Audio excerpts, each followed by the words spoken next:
How to find the least common multiple, LCM, in rational expression. We explained in tutorial 1.5 that the least common multiple, LCM, of two or more numbers is the smallest number that is divisible by all the original numbers.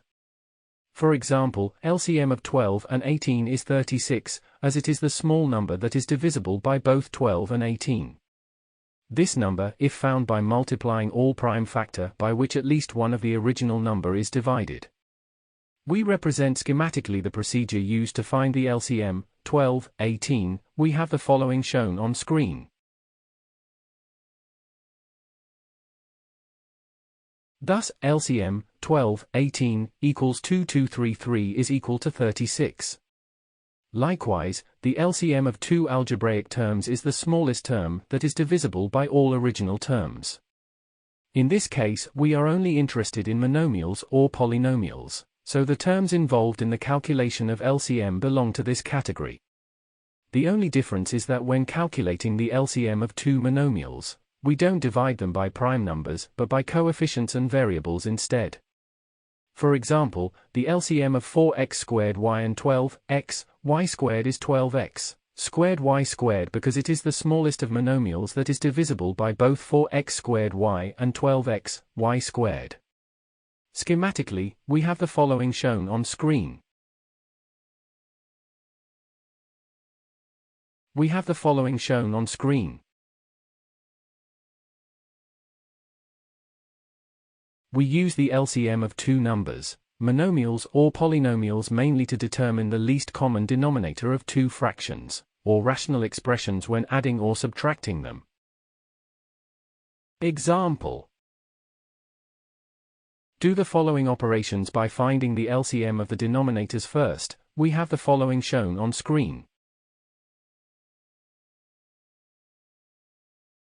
Solution: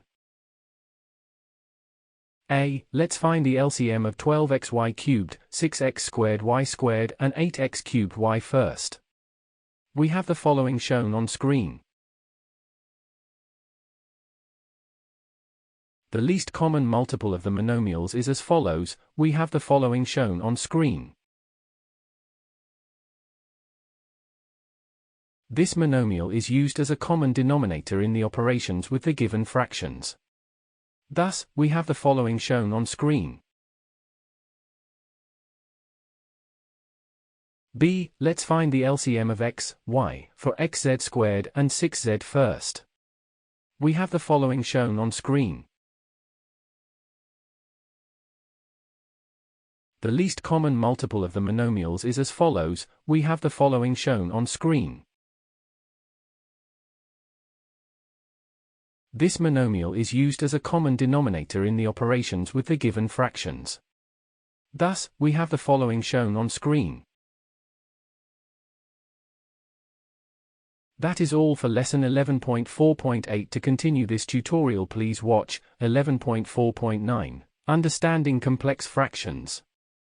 Thank you for watching. Make sure to like and subscribe to keep up to date with new videos.